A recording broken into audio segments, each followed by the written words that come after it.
Okay, let's start tonight then, which is today's daf Kuf Samachay, 165. And yesterday, I believe, I don't know who did it, but Or you got a PDF. we got to the two But I dots, thought maybe if you had like your computer. 3 lines from the top, or 4 lines from the top of Kuf Samachay Amud Aleph. And we said yesterday about Lashon Hara and Avak Lashon Hara, things like that. Now we're back to our Mishnah. So our Mishnah, if you recall, today again is 165, but the Mishnah was on Kuf Samach, the Mishnah that started the parak.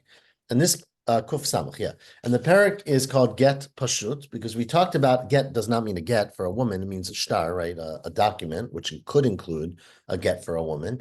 And we said that the normal way to write a shtar, Get Pashut, is a straightforward shtar, where you write it on the front and you have two witnesses and everything is normal, so to speak.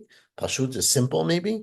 And then there's this complicated thing called a get mikushar, which we spent 3 or 4 days discussing, where you have a different strategy in how you write, you skip lines, you alternate all the different opinions. And that's a much fancier, so to speak, and more complicated get, and primarily done to make it difficult, right? So that it's hard to impulsively write this thing. You have to really plan and think. And there's many more criteria with the get mikushar, including that you have to sign each line and you have to sign the back and you have to have 3 witnesses instead of the regular 2 witnesses. So that is what our Mishnah on Daf Kuf Samach, that's a quick review of the first half of the Mishnah, said. The Mishnah then continued. Miriam, we're just doing a review of the Mishnah on Kuf Samach, because that's what we're going to deal with today. The Mishnah continued and said, at the 6th line of the Mishnah, Rabbi Shimon ben Gamliel Omer, Hakol K'minag HaMedina, that, everything I just told you is true. There's a get pashut, there's a get, what's it called? There's a get, Mekushar. Mikushar. Yeah, somehow I lost the word. That, and we said the difference, the witness is inside, outside number, but Rabbi Shimon ben Gamliel says, well, it all depends on the custom. So ask the Gemara today now, that's where we're starting, 2 dots on Kuf Samachay Amud Aleph. Rabbi Shimon ben Gamliel Omer, Kol K'minag HaMedina, says Gemara, what's he referring to? V'tanakama letle minhag HaMedina, Kol K'minag HaMedina, letle minhag Medina. Is he responding to something, right? No one mentioned minhag HaMedina. What Shimon Gamliel is just saying is that you follow local custom, right? Well, okay, that's a very important principle, but what's the context? Amar Rav Ashi, no, clearly they're discussing a case that was not spelled out in the Mishnah. And the case must be, says Rav Ashi, let me lay it all out for you. Batra dinehigi pashut, in a neighborhood where the regular custom is to write a get pashut, meaning all documents, including a get isha, but all documents are written straightforward. So then, that doesn't mean you're not allowed to write it the other way. It just means that's the way people usually behave.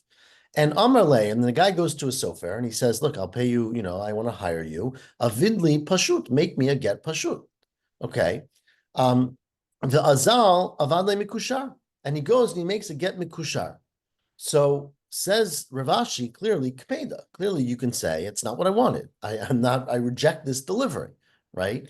Now, one reason, of course, for kpeda is you don't want to pay more for the get mikushar. But the Rashbam points out that, remember, by a get isha, by a get written for a woman, you have to write the get specifically for that divorce. And so in this case, it wouldn't even be kosher because you wanted the person to write a get mikushar and he wrote a get pashut. So therefore, it's kpeda. We are, good to see you, Robert, we are 8 lines from the top. In a place, continues Rav Ashi, that nehigi mikushar, that everybody generally writes a get mikushar. That's the common practice. And you say to the sofer, Amar le, avidli mikushar, please make me a get mikushar. And he goes and he runs out of time. He doesn't have time to make the complicated get mikushar or whatever reason. Azal avidle pashut. And he makes you a get pashut and he comes to deliver. And he says, well, will this do? The answer is no, kapeda. You can say, I can be, there comes somewhere makpid, right? You can be accountable that that's not what you asked for. You don't have to pay. You can't use it for a get isha. Ki pligi, when does the machlok in the Mishnah come into play? Is ba'atra dinehigi b'pashut mikushar, in a neighborhood where there are both options. Some people write it one way, some people write it the other way. Obviously, as we've said, get mikushar is more complicated and probably more expensive, but both were acceptable methods. And you say, you the plaintiff here, or whatever you are, you the person buying the shtar, Amar le avidli pashut. You say to the sofer, make me a simple get. V'azal avidle mikushar. And he goes and he makes you one that is complicated, that is more complex, that is mukushar. So the question is, Mar Savar, the Tanakama seems to say, this is the way the Rashbam understands it, that that's not kosher, kapeda, right? You asked for one thing, you didn't get what you asked for. This is not the get you requested, and therefore it's not a get. And for divorce, you couldn't use it because you asked for A and you got B. But what Reb Shimon ben Gamliel holds, or Mar Savar, what Reb Shimon ben Gamliel is coming to say is, no. And now we're going to quote the words in the Mishnah, Hakol kiminhag hamedina, that you go after local custom. And since local custom is to have a get that's either pashut or mikushar, you assume that the person speaking was happy for either one because you go following local custom. And why did he say to the sofer, I want to get pashut? Because, now the words in the Gemara, mare makom hulo, he was showing him a place, meaning he was allowing him, he was giving him license to write it. He was saying, you don't need to write a get mikushar. I'm okay if a get pashut because it's easier and shorter, right? So, but basically, says Reb Shimon ben Gamliel, you assume, unless, of course, the person said, I want to get pashut and not a get mikushar, right? Of course, you can say that. But as long as you didn't say that, you go after minhag hamedina. And since in this community, the minhag is to write either one is okay. Now, he probably can't charge you for the more expensive one because you didn't ask for it, but it would be kosher and you're allowed to use it for the get. So that is the way we understand Reb Shimon ben Gamliel in the Mishnah, that in a place where there's a minhag to use it, even if you say something different, we can follow your minhag. Where does it say that in the Gemara here? Which part? How about that? Reb Shimon holds that you can do what you would call it minhag makom. It says marsiv mavre makom hulo. In the Mishnah, Reb Shimon ben Gamliel said you can do kol kimin hagam din. You're asking how I understand. Well, we're saying marsavar and marsavar, but it doesn't. You're asking how I understand the Gemara, so I'll tell you two answers. The first and simple answer is I read the Rashbam, but the second answer is that we'll keep reading the Gemara and you'll see very clear in a second because Rashbam did the same thing. Says Abaya, Rabbi Shimon ben Gamliel, who we just quoted, and Rabbi Shimon, his fellow Tana, and Rabbi Elazar, kulu svir luhu mare makom hulo. They all are of the opinion that a person who gives a request and says something very specific is not to be meant to take literally. That's what mare makom means, that you're just suggesting something. So even though I go to someone and say, I'd like to have a get pashut, I don't mean I only want to get pashut. I mean, it's okay to give me a get pashut, but I'm happy with a get mikushar, right? Is there a general rule, or that's anytime you're asking for something? What do you mean by general? Isn't general and asking? Like if I ordered a hamburger and they gave me a tuna sandwich.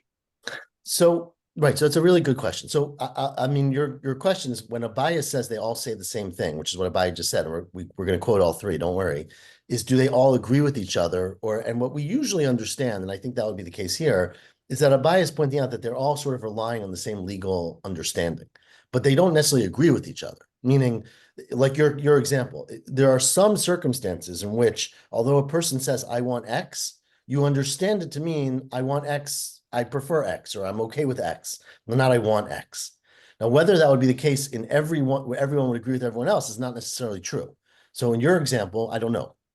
Meaning if I said I want a hamburger and I got a hot dog, right? Am I saying I even want a hamburger? Or, but Reb Shimon ben Gamliel personally in our Mishnah says it based on minhag hamedina. So it could very well be that it depends on what people normally speak of when they ask for hamburgers. But let's read the three cases and you'll see them and obviously learn more. And So is the minhag hamedina what is delivered or what is written? Meaning, it seemed like they were saying before the minhag was depending is what is usually given as a get. But now it maybe sounds like you're saying the minhag is when asking for a get pashut, the minhag is that doesn't really mean pashut.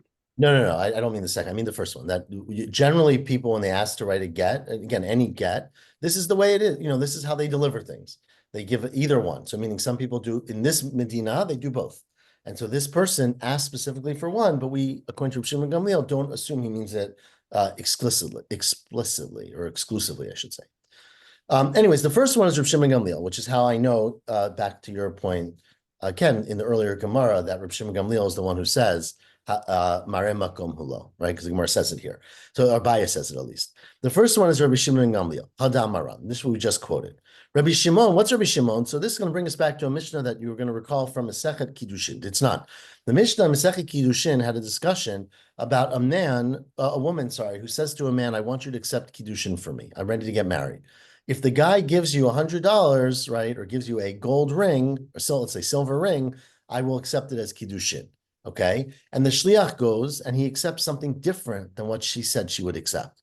So the Mishnah said, the Tanna Kama said, if it's not what she said, then they're not married, because she said, I want X, I'll accept the sweater. I didn't get a sweater, she's not married. And Rabbi Shimon says, Im hita'a l'sheva hareze mikudeshet. If it's for her benefit, then she is still married. Meaning if she said, I'll take $100 or a silver ring, and the guy gave her a gold ring to the shliach, that is included. Even though she said a silver ring, we assume she meant, I would accept even a silver ring. Of course I'll accept a Porsche or whatever, right? So therefore, that's a similar opinion of Rabbi Shimon. And the third is Rabbi Elazar. It's not. How does he know what she'll accept? If he gives her an old towel, I mean, is that going to work? No. Because she said, remember, if she says old towel, yes, but she said to the shliach, I want you to go and accept kiddushin for me if he gives you X. I don't want to marry him, we assume, if he gives you less than X, right? So the shliach went, and the guy didn't give her X, he gave something more, which is what, so the Tanna Kama said that since she was very explicit on what she was willing to accept for her kiddushin, if she didn't get what she asked for, she's not married. What Rabbi Elazar comes to add, or sorry, Rabbi Shimon says, is that we don't understand her literally. We understand meaning, I'm indicating that's enough for me, but I'm willing to accept something that's greater than that. And the third case, evaluation. I'm sorry? Who makes that evaluation? What's the value of the product? Who makes that? The shliach, the Beit Din, where I mean, we normally, if you want to evaluate your property, you have to bring the market, an appraiser, right? eBay or Amazon. No, there's always a market. So I think that whatever, I can't answer specifically, but there's a market. Everything, I mean, that's all, you can ask that question about every single thing we've learned for the last many years, right? Who decides? But there has to be some mechanism that you decide. Rabbi Elazar is the third case. It's not. This is a case of get. And again, this is a Mishnah we had in Masechet Gitin. Ha'isha shamra hitkabeli giti mimakom ploni.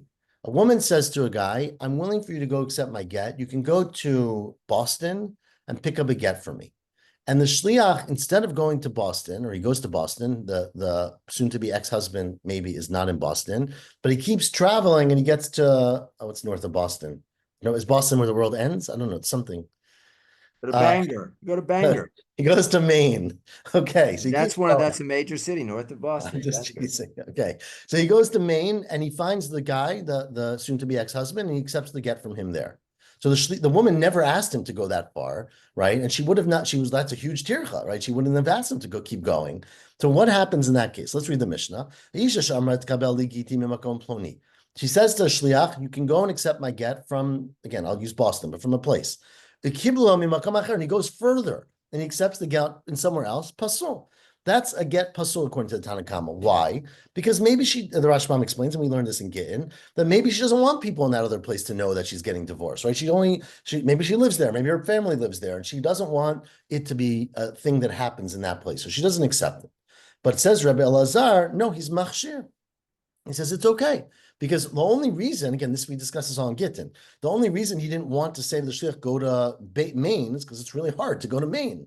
But if he asked to go to Boston, the shliach on their own volition wants to go further, she's not going to mind. So Mar Savar Kpeda, Mar Savar Mare Makom Hulo, the Tanna Kama in all these cases holds, the man is saying, or it could be a woman, but in this case, the man, well, the last one's the man, the previous one was a woman, is saying in exactly what they want. And the other opinion is that they are sort of showing where it's okay for them to get it done. And so all of these Tanaim are of the same opinion in terms of when a person speaks. So very interesting, bringing together a lot of things we've learned. Continues the Mishnah. Now the end part of our Mishnah, the last few words in Kuf Samachay Amid Aleph, again, were that you need 3 edim on a get mikushar, 2 edim on a get pashut. And the Mishnah ended by saying, if only, a get that's mikushar, a get pashut that has 1 aid is pasul, and a get mikushar that has 2 edim is pasul, right? Now says the Gemara, let's read that inside. Pashut shekatuv ba'ed echad is pasul, and a mikushar of shnaim is pasul. Says the Gemara, bishlama, I understand. The Mishnah wants to repeat that because a mikushar shekatuv bo shnei edim pasul itzrich.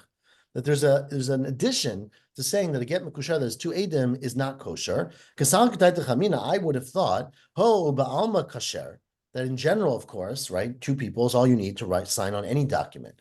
And since two people is all you need to sign on any document, sure, by get Mikushar, they want three, but maybe two's enough. So the Mishnah comes to say, no, two's not enough, right? But Hachanami Kasher, I would have thought here too, it's kosher Kamash Milan de Pasul, that two is not enough, even not only is two not enough lechatchila, but even b'diavad, even after the fact, two is not enough.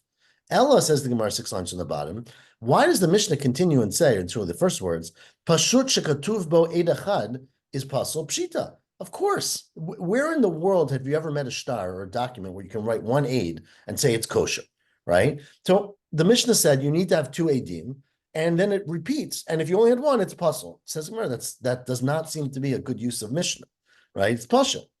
Amar Abaya. Now says Abaya, amazing halacha, which we're going to disagree with at the end, but Abaya will not disagree.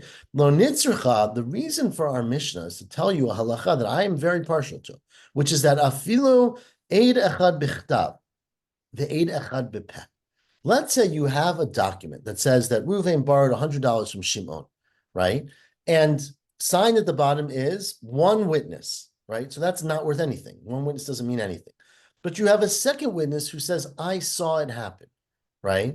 So you basically have two witnesses who are attesting to the same event. Now, it's of course obvious, right? Well, it's not so obvious. So you might have thought well, you have a document. And remember, this is the way the Rashbam understands it. Tosfos disagrees vehemently.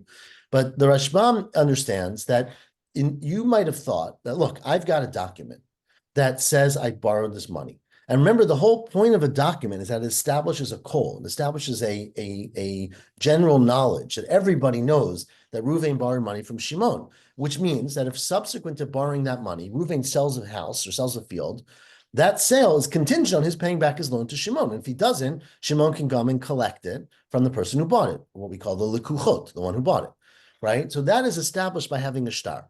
Having witnesses ba'al peh, you still have to pay back the loan, right? If Reuven has two witnesses, if Shimon, has two witnesses that say that Reuven borrowed money from him, Reuven's going to have to pay him back, but he can't collect it from property, right? So you might have thought that having one aid on a shtar is enough, because the facts are there, because you have two witnesses, one who's b'shtar and one ba'al peh, and you have a document. So you might have thought that that's enough to make a shtar, and that's the chiddush of our Mishnah. The chiddush of our Mishnah is that that's not enough, that one aid on a document is not enough. Okay. Let me read that inside. That it's not, you can't use that aid. That's what the Mishnah is telling you. That a shtar with one aid is useless. A Meimar, so that's 4 lines on the bottom. A Meimar says that no, that's not the true, because he was achshir be'ed echad b'chtav, be'ed echad ba'al peh. A Meimar himself was machshir that if you have one witness on a shtar and one witness ba'al peh, that's good. And again, the Rashbam is of the claim, again, many Rishonim disagree, that that's good and it's a shtar, and you can collect from likuchot. So the fact that you have a document is enough to make a kol. There's one witness on that document saying it actually happened. There's a second witness that can attest to the fact that the loan happened, and that is good. You can combine those two people. What does Abaye say? Abaye also agrees with that, or no? Yeah, Abaye says that the whole point of our mission is to tell you that's wrong. Oh, right. The point of our mission is to say Eid Echad B'Shtar is not enough. I asked the Gemara, that's Pashut. Abaye says it's not Pashut because you had Eid Echad B'Shtar and Eid Echad Ba'al Peh, and still the Mishnah comes to tell you it's not good. Okay, Ameimar disagrees and says it's okay. So Amalei Ravashi la Ameimar, now 2 lines in the bottom, said Ravashi to Ameimar, Had Abaya Mai, what are you going to do with Abaya's proof from the Mishnah, right? Because that's not what he said. He said to him, this halacha of Abaya, that Eid Echad B'Chtav, Eid Echad B'Shtar is not a kosher shtar. How can you disagree with Abaya? Amalei, he said the answer that they always give when you disagree with someone, lo shmieli. I never heard Abaya say that, meaning klomar lo svirle, meaning I didn't hear physically. I don't believe it. It's not correct. I disagree with Abaya, right? So he's allowed to disagree with Abaya. Ask the Gemara though, we're going to get back to the machloket in a second. Elakashi matnitin, but our Mishnah is problematic. Turn the page to Kuf Samach Amud Bet, right? Because Abaya had a great explanation for our Mishnah. Our Mishnah was telling you that Eid Echad is pasul, even if you have a second Eid who saw it happen. Right, one is written in the shtar, one is the second one. Still, it's pasul. According to Ameimar, that's not pasul. That's kosher. So how do you understand our Mishnah? Says the Gemara, Hakamash Malan, the Chiddush of our mission, according to Ameimar, is to tell you that Shnayim de Mikushar ke'ed echad b'pashut. That just the two people signing a get Mikushar, a document Mikushar, is the same pisul as one person signing a get that's regular, a get pashut. That just like Ma'ahatam, just like by a get pashut pslo doraita, it's based on a pasuk, and we're going to have it soon in Sanhedrin, but we've had this pasuk before. In Sota, we had it that, you have to have shnei edim, that you can't have one. So the Torah basically says you have to have two witnesses. Af hachanami psula deoraita. Here too, by a get mikushar, it's a psul deoraita. Now, Rashbam points out, and all the Rishonim point out, the concept of get mikushar is not deoraita. Right? Get mikushar was a fiction, not a fiction, it was a construct that the Rabbanan made up. So it means that for all purposes, meaning even Doraita purposes, a get mikushar, the Rabbanan made it up similar to the Doraita, so that they said basically that two witnesses on a get mikushar are just as puzzle as one witness on a regular get, which you might have thought not. You might have thought it's not ideal, but it's okay. But diavad, that's why the Mishnah had to repeat both, to tell you the two on a mikushar is the same as one in a regular, just like a one means nothing, two mean nothing in a get mikushar. Teda. Get always refer to contracts. Or a get of a woman, either one. No, but there's but nothing else, right? Meaning as all documents. I mean, I'm not sure what else you mean. So we hold that Eid Echad is accepted the Eid Echad Ne'amanim B'Isurim. Could it ever be that we're writing contracts about something that's in a Devar Isur? I don't know. I mean, I don't think so. That was my question. Does it have to be contract, or could it be other than Isurim? Right. No, I wouldn't. I mean, you mean like a tshuva kind of thing? I guess Eid Echad is b'tshuva, right? No, but let's say one rabbi signs the tshuva. For instance, something is kosher or not kosher in the house, the food is so forth. That an Eid Echad is whether, or a woman in Benida, things like that. There are cases where the Devar Isur, Eid Echad is sufficient. Yeah, but the get, I agree, but the shtar is not important there. I mean, you're saying like if you had a tuda in your restaurant, it says it's kosher. Yeah, I guess you could have one person signing that, but that's clearly not a get. It's not a document. It's a informative thing, right? It's information. Anyways, Teda. Let's continue the Gemara before we lose I hope we don't lose the train of thought. Says Ameimar, this is Ameimar speaking. I know that Abaya is wrong. I know that Abaya, who said that Eid Echad B'chtav and Eid Echad Ba'al Peh is not a get, is not a shtar. I disagree, says Ameimar, and I'm going to prove it to you. Prove it to you from the following case. And this case is going to take us till the Mishnah. So it was a hugely important case. Shalchu mitam chavraya Rebbe Yirmiyah. They sent from there, some people change out those words, his buddies, his chavraya, I don't know how you translate chavraya, his colleagues, that's a good word, to Rebbe Yirmiyah. Now, if you recall, and I hope everyone remembers, because we're reviewing this as we go, around 140 pages ago on Daf Yomi, I think exactly 140 pages ago, we had an interesting story where the Mishnah said that if you find a bird 50 amot away from a dovecote, you assume it belongs to that shovach, that's the dovecote. If you find it further than 50 amot, you can keep it, right? There was a discussion about how things contain their property. And Rabbi Yirmiyah asked the question that has been bothering everybody: what if 1 foot of the bird is within 50 amot and 1 foot of the bird is outside of 50 amot? What do you do then? And the Gemara said, and because of this, they kicked Rabbi Yirmiyah out of the Beit Midrash, right? So if you recall, there's a whole discussion about why. Tosfos said, what do you mean? The Gemara always comes up with far-fetched cases, but either way, they kicked Rabbi Yirmiyah out. Now, the problem with kicking Rabbi Yirmiyah out is that they also needed Rabbi Yirmiyah, right? So Rabbi Yirmiyah's opinion was very important to them. So he was maybe too much of a dundik to keep around, but they needed to know what he said. So this case is where they sent back to Rabbi Yirmiyah and said, we need your help, okay? So that's where Shalchu Mitam, right? They sent from there. They sent from the group, Chavrai Rabbi Yirmiyah, the following question. Eid echad b'chtav, eid echad al peh, ma'o sheyitztarfu. Okay, so that was the question they asked, exactly this question. We had a Abaye who said it doesn't, Ameimar says it does. They didn't quote any names. They asked Rabbi Yirmiyah, what's the halach? Okay, and Rabbi Yirmiyah, this is still the question. Aliba de Tanakama de Yeshua ben Karcha. Now we're going to have, this is a good prelude to the next Masechta coming up in a week and a half, but we're going to have in the beginning, like 4 weeks from now, in the beginning, or 5 weeks from now, in the beginning of Sanhedrin, a machloket about Remember, Sanhedrin talks all about testimony, so hold all the questions, but we're going to get to this in a long time. But there's a whole discussion there about what happens if two people see an event, but they don't see it together, right? Do Eidim have to come? Do they have to do it together? Can one aide see it and then another aide see it? Can one aide see it on Sunday and say they saw Reuven borrow $100, and another aide says on Monday I saw Reuven borrow $100? They come independently to Beis Din or together, let's say, and say we know Reuven owes $100, but they're testifying about different things. So can they combine on the facts, which is that Reuven owes money, or do they have to combine on the event, which they didn't see together? So all these discussions happen in Sanhedrin. So there's a Mishnah that we're about to quote from extensively, which says that I'm going to read from the Mishnah, which is in the Rashbam, but Ein edutan mitzarefet bebeitin ad sheyur shneim ke'echad. Okay, that edutan of witnesses cannot combine in Beit Din unless they see it together. Okay, the next words in the Mishnah, which I'm going to read as well from the Rashbam, is Rabbi Yeshua ben Karcha says afilu b'zeh achar that they can even see it one after the other. Okay, so now it says the friends, the colleagues who asked Rabbi Yirmiyah, I'm reading now back in Ar Gemara, 6 lines from the top. Aliba de Tanakama to Rabbi Yeshua ben Karcha. According to the Tanakama Rabbi Yeshua ben Karcha, who says that you can't have witnesses unless they see it together, then lo tiboilach. I have no question about this because afilu shnayim bichtav v'shnayim al peh lo mitztarfi. Right? Even if you have two people who wrote on a shtar, or two people who saw it Baal Peh, they can't be mitzdarif if they didn't do it together, right? So two people doing the same modality is not helpful. Certainly two people using different modalities is not going to be kosher. Ella kiti boilecha. When I'm asking the question, says the friends to the Chavraya to Rabbi Yirmiyah, is aliba de Rabbi Yeshua ben Karcha. Rabbi Yeshua ben Karcha said, you don't need to see it together.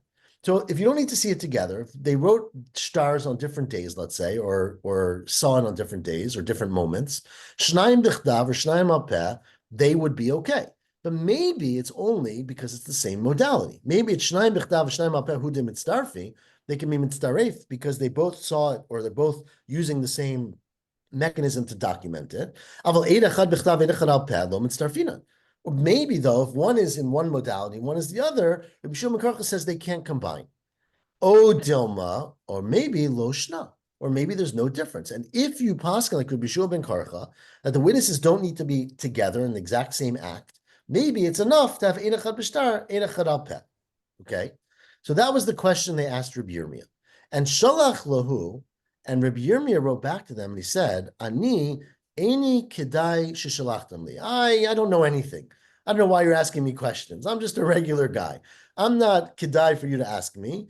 Ella happens to be, I heard, kach dat talmidchem noteh. So this is obviously a very humble way to respond. The wisdom of your student, meaning myself, leans to say she starfu. That's the bottom line, right? That they can combine. So therefore, says Amemar to Rav Ashi, I disagree with Abaya. I think Amemar was the next generation, but I'm not really sure on all the generations. But they're very late, right? Rav Ashi was towards the end of the Gemara. Abaya was also like 4th, I think, generation. So either way, Amemar said, I disagree with Abaya because I have the statement of Rabbi Yirmiyah, this famous story of Rabbi Yirmiyah, who says that they can combine. Now, Rav Ashi said back to Amemar, Amar Lei, well, that's interesting version of the story. We heard the same story with a different version. Right? Now, if you hear the story with a different version, of course, you no longer have a proof. What does he say, Rav Ashi? Anan hachimatnitanla. Says Rav Ashi, I learned the story the following way. The shalach le chavraya Rabbi Yirmiyah, that the story starts the same way, right? The colleagues of Rabbi Yirmiyah send him a message, and they say, Shnayim she'idu, if you have two people who say testimony, not one in writing and one Baal Peh, but echad bebeitin zeh, ve'echad bebeitin zeh. One goes to one court and he says, I saw, let's just say Baal Peh, right? Or it could be Bechtab, but let's just say Baal Peh. I saw Reuven lend money to Shimon on Monday. Another one goes to a different Beit Din, and one goes to a Beit Din in Riverdale, one goes to a Beit Din in Yonkers. The other one goes to the other Beit Din and says, I saw Reuven lend money to Shimon on Monday. Now, neither one, of course, can tell testimony on their own. But Mao Shiyavo Beit Din Eitzel Beit Din v'yitztarfu. Can the courts come together, right? Whatever reason, the guy went on a trip. He's never coming back. Right? But they interrogated him. They asked him all the questions court will ask. They found them to be credible. Can the courts come and combine their knowledge to make it a full testimony? So that was the question that they asked Rabbi Yirmiyah that they needed help with. And he answered them from not the first part of the Mishnah in Sanhedrin that I just read to you, but from the second part of the Mishnah in Sanhedrin. Now I'm going to read you the second part of the Mishnah in Sanhedrin, which is, now again, I'm reading from the Rashbam, but I'm reading it outside for everyone. Rabbi Natan says, this is the Mishnah in Sanhedrin, Shomin dvarav, sorry, I take it back. The Mishnah says the following, Ein edutan mitkayemet ad she'idu shneim ke'echad. Testimony cannot be upheld until they say it together, like one person. Rabbi Natan says, this is again the Mishnah, Shomin dvarav shel zeh hayom, you can listen to the testimony of one person today, ukeshiyavo achaveirav lemachar shomin dvarav. When his friend comes the next day, they listen to that person. So there's a machloket in the second part of the Mishnah Sanhedrin about whether or not they have to see the testimony simultaneously or whether they have to report it together. The Tanna Kama says you got to report it together. Rabbi Natan says no necessary. One can say it today, one can come tomorrow, court can hear them independently. So now the answer, now ask the question of the friends of Rabbi Yirmiyah, Aliba de Tanna Kama de Rabbi Natan lo tibaylach. We're not asking this question according to the Tanna Kama, right? Because the Tanna Kama says you cannot testify separately. So certainly you can't have two courts come together and combine. Even two people coming separately to one court would not be enough. So clearly, two courts is not going to work. Is not going to work. We ask, according to Rabbi Natan, the second opinion in the Mishnah and Sanhedrin that says that's no problem. One person can come on Monday, one person can come on Tuesday. Is that only true because they're coming to the same court? Is it bechad beidina hu demitztarfi? They can only come together to one court. Aval betrei beidina lo mitztarfi. Odoma loshna, or maybe it doesn't matter. Who cares? If you trust two different people in one court, you can trust them in two courts. So that was the question that the friends of Rabbi Yirmiyah sent to Rabbi Yirmiyah. V'sholach lo, and he sent back to them. Again, this is Rav Ashi's version of the story. Ani eni kedai shatem shalachtem li. I'm not worthy of being asked this question.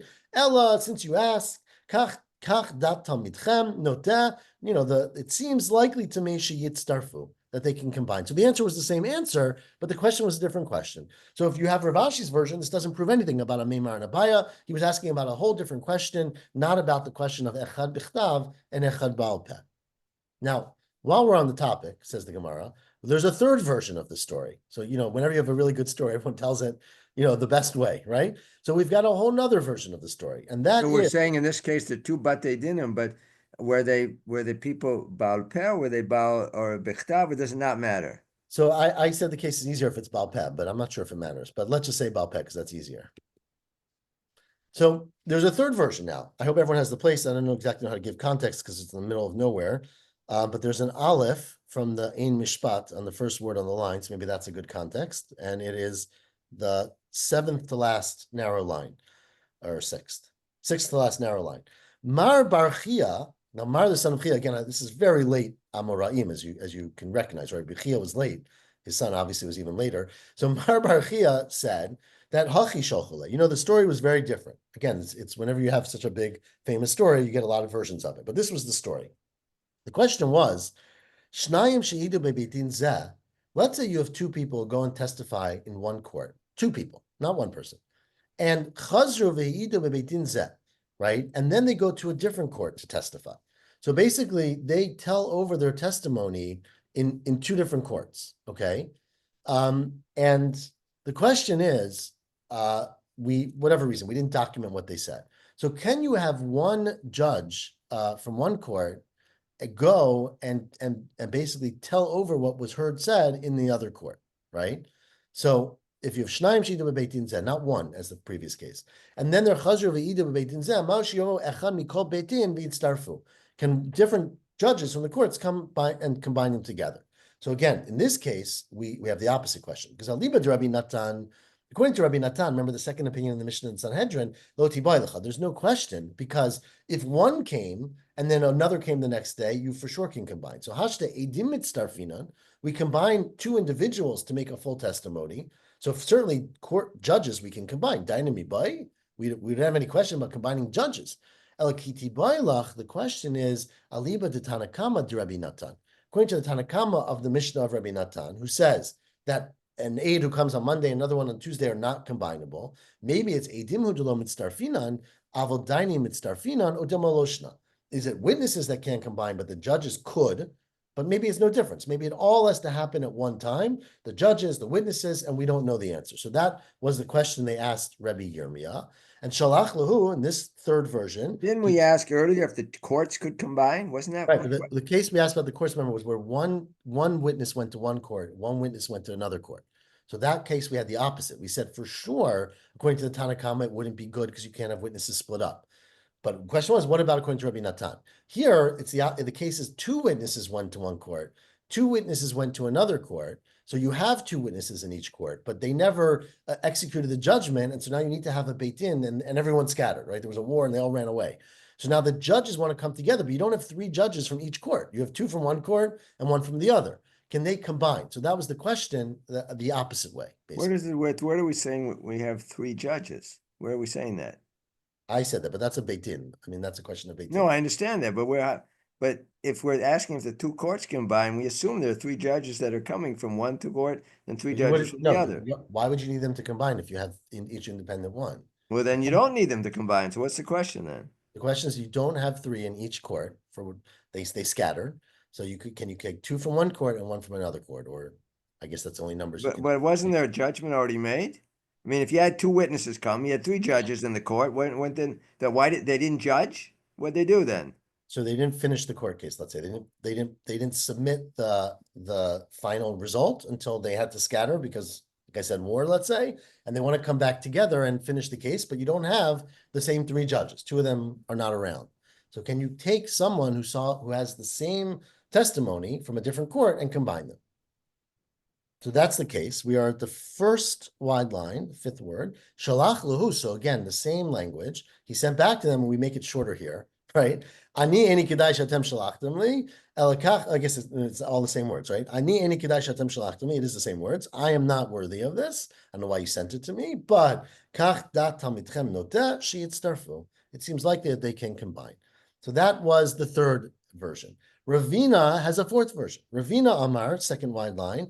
This is the message that they sent to Rabbi Yirmiyah from his friends. Let's say, this case, you have Shlosha sheyashvu lekayim et hashtar. You have three judges who sit down to be mekayim a shtar. Remember, you have a shtar. It says in it that someone borrowed money from someone and there's witnesses. That's very nice. But in order to say that's effective, that's the word kiyum means, to affect a shtar, you need to have a court. And a court needs to have three. So you've got three judges who sit down and they say, is this shtar good? And in fact, they are mekayim the shtar, meaning they hear the witnesses say, we signed it, there's nothing questionable about the shtar, but one of them died before they were able to write, the court would put a stamp at the end that says, we finished the shtar. Where we remember we talked about this before. We assert this is held up. This is a good shtar, right? So, but one of the judges died before they can write that. One of them died. So the question now is, when they write, when they write, remember the general language that they wrote was, B'motav tlata havina, we were sitting down, we were three of us, these are Aramaic words, right? Motav is sitting, there were three of us, we read the shtar and we approved it and we saw everything was good. But now, when they sit down to write that, one of the three people is dead. He was there, but he's not there anymore. So do they have to write? This is the question. We were sitting down with three judges, and one is no longer alive at the time of this writing. Oh, Lord, you don't have to write that because it doesn't matter whether they're alive, because they were there, they were alive when we did it together, and we know that they did it together, right? So shalach lahu, so he sent back to them, and he said, again, the same language. Where am I? Ani eni kedai shatem shlachtem li. I am not worthy of this question. It seems that the students lean towards the opinion that you have to write that. You have to be explicit. And you have to write there were three judges that we sat down and we did this, but one of them is no longer alive, and this is what we saw. So that was his answer. And concludes the Gemara, the last words before the Mishnah, I guess because they really their faith in Rabbi Yirmiyah was restored. Alda ailu the Rabbi Yirmiyah bebeit midrasha. Because of this, they welcomed him back into the Beit Midrash. So he got invited back to the to join them. Again, it's not clear what Alda means. Alda is because he was so helpful for them, they needed him, or because they saw that, he wasn't going to drive them crazy in answering these complicated questions, or because he was very modest in his answers. All of these could have been the case. But either way, because of this sort of event, which is remembered in history in 4 different ways, right? But because of this event, he was invited back to the Beit Midrash. But was that judgment accepted? He's simply writing, we were 3 judges, one is no longer here. That doesn't say that it was ultimately accepted. It just says that's in making that statement. You're only writing that statement because you're going to sign the get. Yeah, once you write that statement, this is a get, a shtar that's mikuyam. Remember those words, mikuyam? It's right. It's Shar v'kayam. It's mikuyam, right? It's no, but we would write on all those other. We said the language of the Gemara was shar v'kayam. Shir v'kiyam, yeah. Shir v'kayam. But so the point is that they would, even though they say, listen, we were 3, now we're only 2. But so the star is good then? Yeah, the star is good. The whole question that Rashbam understands is that it looks a little bit suspicious, right? Because you're saying we are 3 people who sat down, and then at the bottom of that, 2 people sign, right? So you're wondering, where's the 3rd guy? So the question is, do you write in the star, which he said, Rabbi Yirmi said you should, that the reason we don't have a 3rd is because he's dead, but he was there. Anyways, we're And what if 2 died? Would it still be accepted? I would think so. We were 3, but 2 died. I would think. I mean, if you have other witnesses that saw it happen, again, it's like any judgment, right? If a court says someone owes someone else money and then all the judges died, you still have the judgment, right? It's not, you don't need the people to live forever for a judgment. I think you just have to have proof of it, right? So the question is, what's the proof? But I don't. So you're saying if one wrote it, only one person signed it, you might need a second aid just to say it happened. I'm not 100% sure. It's a good question. I'm going to read the Mishnah, and then we're going to stop because some of us have to go to another event, apparently. But says the Mishnah, the following. And tomorrow's a very 45 minutes away. How far away do you live? I have to read the questions, James. It's not, I have to prepare. But, and I have to travel very far. Anyways, tomorrow morning, we're learning in the morning. I'm sorry, Miriam. I know you're disappointed. And we're going to be sure to finish on time for Shachar. But let's do the Mishnah today so we don't fall too far behind. Says the next Mishnah, Katav bo zuzin me'ah di'inun sla'in esrim. Person writes in the shtar, I borrowed 100 zuz, which is 20 sla'im, and signed it. Now, the problem, of course, is that a sela, if you recall, is 4 zuz, right? So zuz is a quarter of a sela. So it's like saying I borrowed 100 quarters, which is $20, which is not very good math. Those taking the SAT tomorrow, right? So it's incorrect. You borrowed 100 zuz, should be 25 sela, not 20 sela. Says the Mishnah, Ein lo ela esrim. You only get 20 because you yad bala shtar ala tachtona. The one who wrote the shtar is on the bottom. You got to prove it to get more. If you write zuzin me'ad inun tlatin slaim, let's say you do it the opposite, 100 quarters, which is $30, then Ein lo ela mana. You only get 100 because you can't. Again, you get the less of whatever you wrote. If you write the following, Kesef Zuzin Di'inun, I want silver money that is, and then you ... and Nimchak, the rest is erased. So what is what? How many silver dinars, right? How many silver Zuzin? Says the Mishnah in Pachot Mishtayim. It's plural, you get 2, but all you can prove is 2. You might have, if you wrote it might have been 30, but you didn't write it. So you wrote plural, you get 2. If you write kesef sil'in di'inun, a silver sela, which is a larger coin, as we just said in a zuz, right? V'nimchak, then you get 2 selas, right? Ein pachot mishtayim. If you say darkanot di'inun, darkanot is just a different version. The Rashbam has some word in French, I think, if I recall, yeah. Balaz kinunish, I don't know what that is. But anyways, some other form of money. Miriam, you know what kinunish means in French? No. No idea. Okay. Then nimchak, and it gets erased. In pachot mishtayim, again, it's just a minimum of 2 of those things. Now, what if you write, remember, we always repeat in the bottom of the shtar, not on the bottom line, which we ignore, but above the bottom line, the summary of what happened in the shtar, right? So let's katov bo milamala mana. In the top of the shtar, it says you borrowed 100, and milamata matayim. But in the bottom, it says, in summary, he borrowed 200. Or the opposite. Milamala matayim, above it says 200, milamata it says 100. So which one is accurate? You always go after the last word. The last word in the star, if it's 100, it's 100. If it's 200, it's 200. So it says in Mishnah, Im Kain Lama Kotvin et Elyon. So then why do you even write it twice, right? Why not say, look to the bottom for the amount? Says the Mishnah, She'im timachek ot achat min hatachton, because if something is erased from the bottom, then yomad min ha'elyon. Then you can use, we've discussed this before, but then you use the earlier part of the star to inform the bottom of the star. So it is valuable to have it in two places because it might get erased or ruined in one place, right? Obviously, it can get chewed up or ruined, but the bottom line is the bottom line. And so whatever's written in the bottom of the star, in the second part of the star, not the last line, the bottom line is what we go with. And we are going to continue, God willing, tomorrow from the Gemara, discussing a lot of this detail about money and what people mean when they are not clear about what they say. Shavua Tov. Shavua all. Tov, thank you. You're welcome. Shavua Sorry. Tov. See you in 45 minutes. Good night. Good night.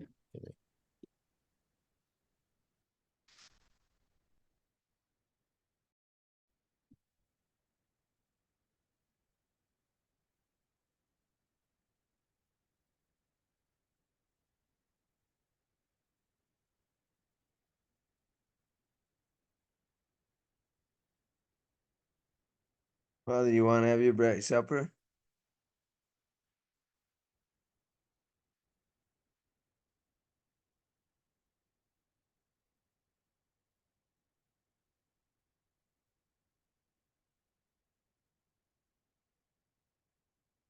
Right. Magic show. Sheer fun.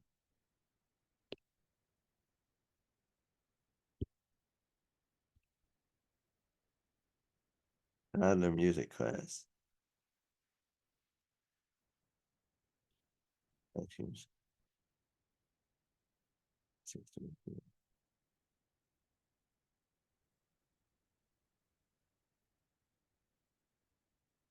The magic show to mother for the kids, mother. You know that? Dorothy. Here's something, Dorothy. Where's Dorothy? 26,000 miles. Dorothy. Where'd she go? She's not here. She left. Dorothy left again. You can go to Quito. You want to go to, you can go YVR. She left again. She's probably out wandering around. I don't know where she is. I don't know where she went. I don't understand a single word you're saying. I can't hear what you're saying. What? I can't hear. You have to come closer. Ask who? No, I'm not asking him. Why should I ask? What are you talking about? What access code? Who gave you the access code? Who gave you the code? I wrote it down. Ask him. Who gave you the code? Why'd you get the access code? Ask access. I'm not asking access code. Forget about it. He's gone. He signed out. He's done. He says he has to get the questions. Come on, that's a joke.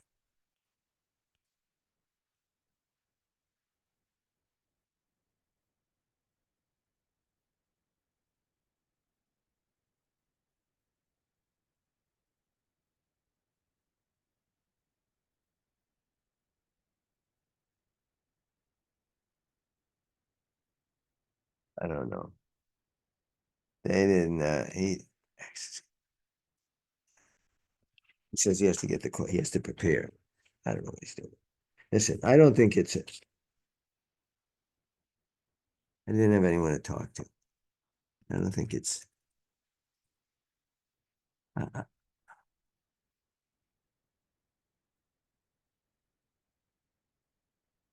It